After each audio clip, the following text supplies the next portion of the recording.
Hey everybody, I am on for the midweek message Wednesday, May 17th. How's it going? Hope everybody is doing well this week.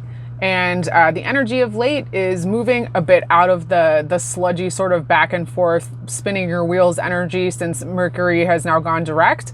But we do have Jupiter that has moved into Taurus, which is going to be fueling the house in which Taurus is in your chart. For a lot of you, that has to do with finances, has to do with home, has to do with feeling a sense of security, has to do with places in which you're wanting some more consistency, where you're wanting to savor things a bit more and have more joy in those places in different areas in your life.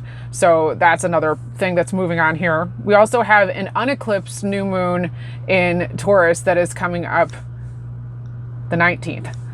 So that's going to be a fantastic opportunity for us to bring in abundance, to ask for the things that we want to manifest and the seeds that we plant forward with new moons. So the focus this week with the cards, I wanted to kind of put the intention out as to what is it that we can call in and what is it that is going to be best for us to work with the energy coming up of late. Okay. All right. So I'm going to jump into the cards here.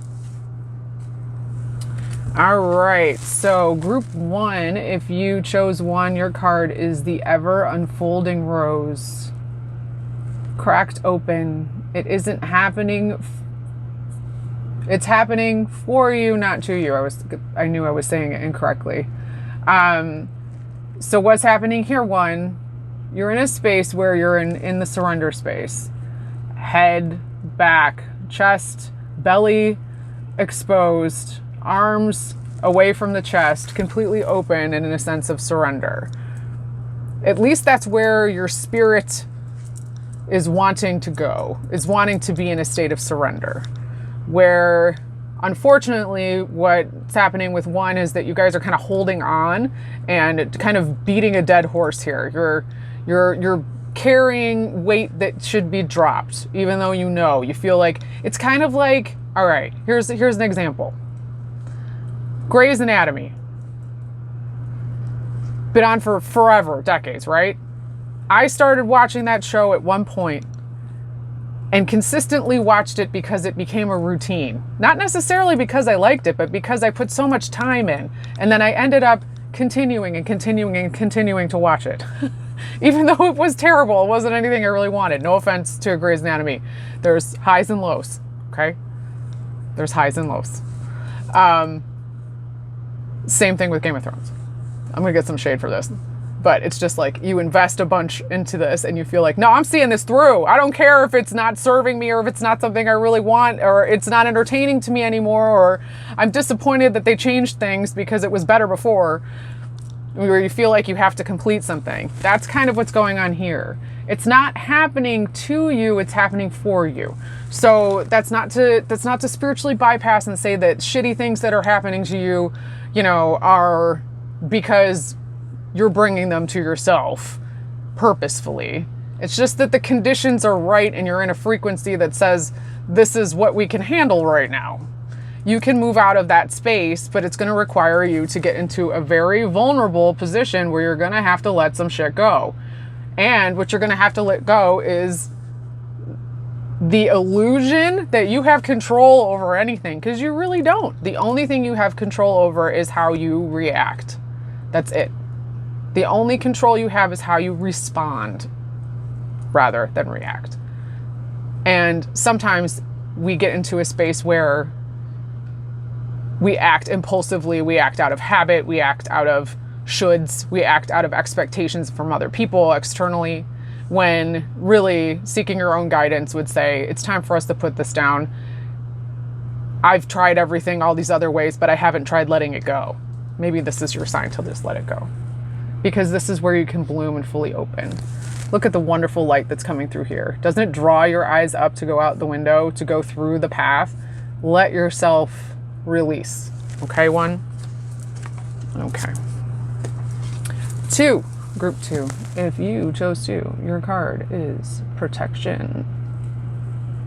Call back your power. Cut the cords. Soul retrieval. All right. So with the new moon here, and look, we have this beautiful corona up here. And how many figures? 7. So 7s have to do with intuition. So you might be feeling a bit energetically drained too, especially some pulling that I'm feeling on the right side of the head, kind of moving more up into the face. So it's kind of like a third eye, kind of feeling uneven, feeling a little wobbly, maybe a little foggy headed, having difficulty focusing literally with your eyes, and also being unable to kind of get out of your head. You're kind of going through different scenarios constantly. This is going to require you to ask for some protection around where it is that you have some leaky energy with some people. You see the arms in the air. Putting up boundaries are necessary here. So you might be experiencing someone who is kind of draining in your space, who maybe you're allowing through maybe an inability to address the situation, or to just try and keep the peace. It almost feels like too, you in the past, you tend to be someone who reads the room. Like you come into a room and you read the energy and you want to see, who's safe, who's not, who's happy, who's sad, what's the tone, and you want to stay somewhere happily in the middle so you don't have to deal with anyone being upset, because being in a comfy space makes you feel safe, makes you feel in control. And a lot of all these cards have to do with control, and the fact that there is no such thing as control. It's an illusion. So leaky boundaries or an inability to kind of speak up for yourself and your needs is kind of causing this leaching of energy that's happening in your external environment from others. You might be really taking on an energetic load as well. You may be somebody who is, very sensitive and empathic, and what that means is that, you have a special set of skills from your upbringing a lot of times, and through difficult things that you've had to go through, that has kind of given you a spidey sense. Not just to say that you don't have, psychic abilities either. It's just, as a human, you physiologically kind of become a detector, and at the same time a HEPA filter for other people's stuff. And when that happens, when you take on too much, it's going to be draining you of your own energy, and you're not able to kind of stand in your power, which is what the card's even insinuating. So take a salt bath with some Epsom salt, or soak your feet with some Epsom salt, just for a little while to kind of drain some of that out. You can take some magnesium, up your hydration. Give yourself some downtime. If you do some energetic healing, or maybe even listening to some sound frequencies on YouTube. If you're looking for a light language session, I help with that kind of stuff too, and you can reach out to me. You can have a Reiki session. There's lots of things that you could do to kind of do some spiritual cleansing, and to just kind of get yourself into a self-care space where you take some time for yourself, because you've been kind of burning the candle at both ends. And again, needing to be in a place of surrender a bit, which takes us back to 1. So those of you that picked 1 and 2, that's a double message for that to kind of move forward there. Okay. All right. So 3, if you chose 3, your card is soul family. So this is what you can work with as far as manifesting something more into your experience and making the most of the moon this week, would be calling in your soul family and letting yourself be a bit more vulnerable with people around you who are trying to get to know you a bit.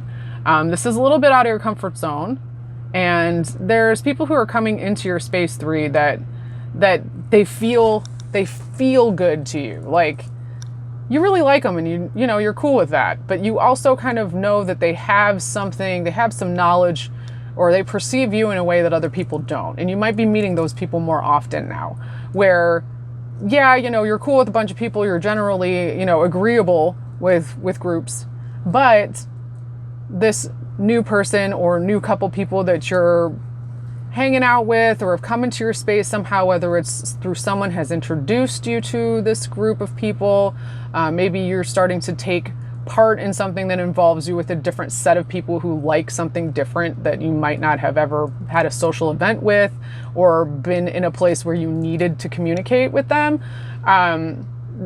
They have a different way of seeing you, and you're liking how they see you. It's almost like you get an opportunity to be the best version of you right now, because they don't know previous you. Does that make sense? Every time we get to meet someone, You know, who we are is different in every single person's mind that we've ever met. And you do have another opportunity here to really project that vulnerability and that openness and that heart-centeredness that you are craving, and receive that back from people who are like-minded and like energetics. Okay. So big whale and dolphin energy. These are our galactic bros that are bringing through healing and connection and travel in schools, and close-knit families that are able to communicate in ways that are not typical through sonar, right? So this is what I'm saying. Like, the people that you're going to be coming into contact with that you can bring forward here are those that are going to understand your language and the way that you do things and the way that you talk and the way that you speak and the way that you. And that is a beautiful thing. So lean into that and know that you can also trust a little bit more here. Feel like 3, you've been kind of lonely. This is an opportunity for you to make some solid buds. Okay? All right. So those are the messages this week. As always, would love to work with you. Would love to hear your feedback. Please contact me about readings. Please contact me if you're interested in the offerings that I have. You can reach me via my link. Let me know what you think. If you like this stuff and you think of somebody else who might want a little bit of guidance this week, please help me grow. It would be awesome to have your support. And I love seeing you here every week. Thank you for everything that you do for me. I hope you have an awesome week and know that you are the only one standing in your way. You can do whatever you want to do. You're awesome. You're fucking cool. Peace.